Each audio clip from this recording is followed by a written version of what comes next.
our pistons in. I thought we'd be doing the last one.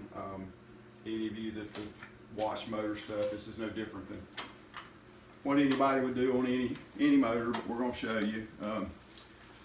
This engine stand with the rotator has really come in handy. We've got our piston here. Now I'm doing something here that I'll probably get a lot of hate mail for, but we're going to try this. I've always wanted to. We're going to assemble this engine with WD-40 in the bores and on the pistons. Now we're using red line assembly lube everywhere else, but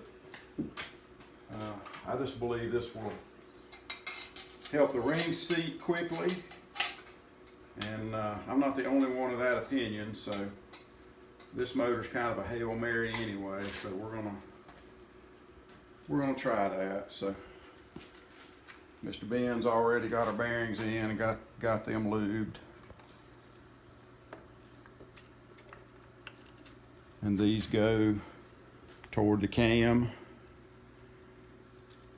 And then we've got a taper ring compressor set to 110, which is the bore. Make sure I got my rings where I want them.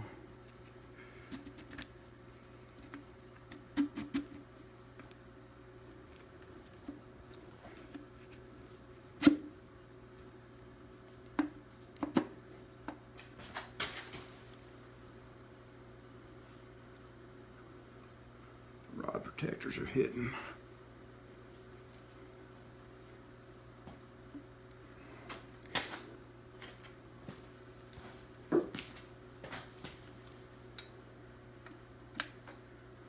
All the rest of them have been easier than this. Okay. Just very gently make sure our ring compressor seated, and then just very lightly tapping. Last thing we want to do is break a ring, because I don't think I can get any right now. And it's going.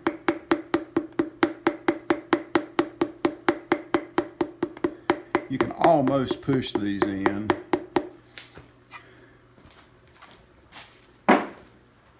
Okay.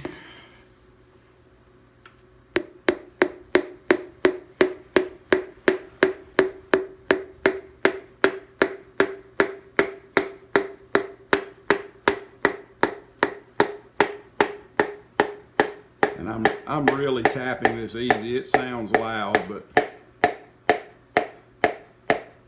I'm just taking my time. Okay.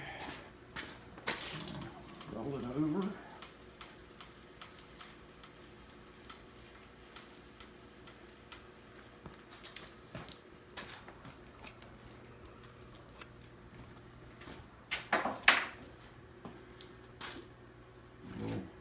Red line assembly lube on the bearings.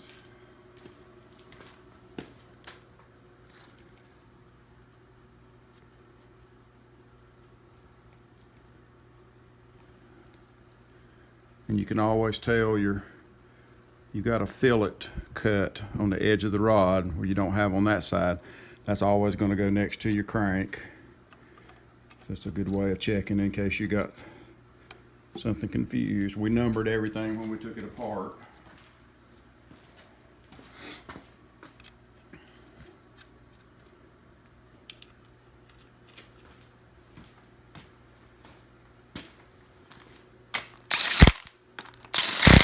Okay. And next step is we'll torque all the rods to 51 foot-pounds and carry on from there. Okay, we got all our rods torqued, and just flipped the motor over and turned it to see how it felt. It feels really good, but I got a little something here I've got to do a little research on. You see how far that piston is out of the hole?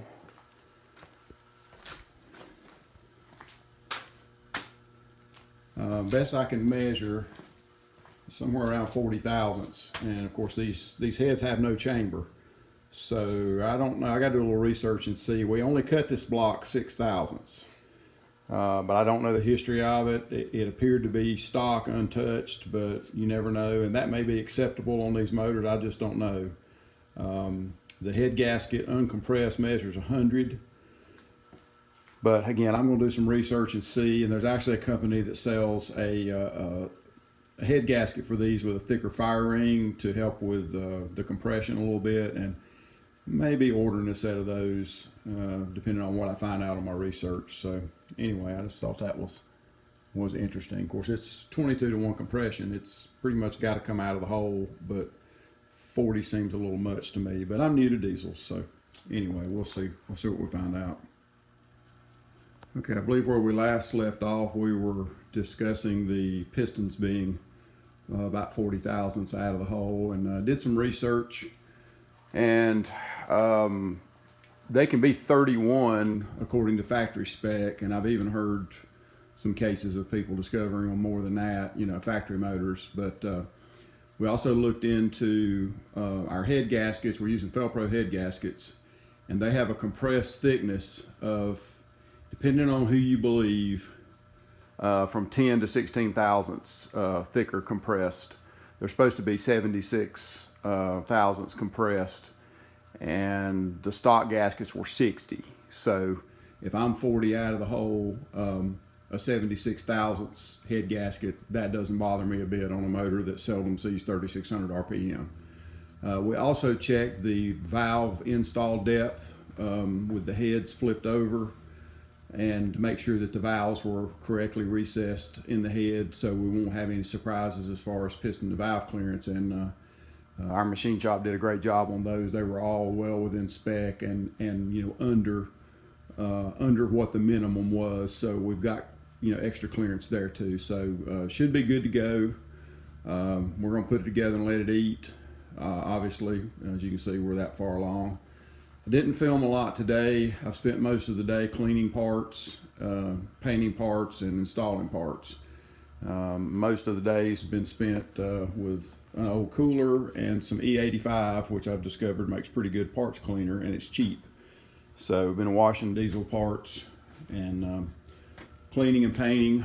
We got the bottom end buttoned up, oil pumps on, oil pan, and the heads are on, studs are in. We have not torqued the heads yet. I'm gonna wait and let my son Benjamin do that, because he loves to pull on a torque wrench. I've got the all the gear drive is assembled from oil pump all the way up to the injection pump. The injection pump gear, when you install it, it just floats until you put the pump on, but it's captive in this housing where there's not enough clearance for it to move and jump a tooth. So anyway, it's all set up and ready to go. I've got this front cover on, new seal in. I went ahead and put all these bolts in the front cover. Since I'm putting this motor together with the gray Motorcraft sealer, I wanted that front cover sealed separate of the water pump. So I went ahead and just grabbed some extra oil pan bolts and snugged all of that down, and that sealer will dry a few days, and then when I install the water pump, we'll put it on, and you know, it'll be separate. That way if you ever need to break it loose, hopefully won't be an issue there. Let's see what else. Of course, these heads are they've got some old paint and stuff on the outside. I'm going to wait and finish cleaning those up and painting them after I've got the top end buttoned up. Of course, I'm not going to make a mess. I've still got to clean the intake. I've got to clean the lifters. I've got the lifter dog bones and spider cleaned. Then that's what holds the lifters in. So once we get that done, we can button the top end up, and I'll finish cleaning and painting. Got the rear plate in, rear main seal in. And believe it or not, it wasn't too bad to put in with this thing on the stand like this. We made sure we had enough clearance. I had a friend of mine make me a couple of T-bolts so that I don't have bolts sticking through on those bottom mounts for the engine, and that gives just enough clearance to be able to slip that plate in and work with it, get the seal on and everything. So should be good to go there. anyway, that's pretty much it for right now. I'll keep adding to this video as we get a few more things buttoned up.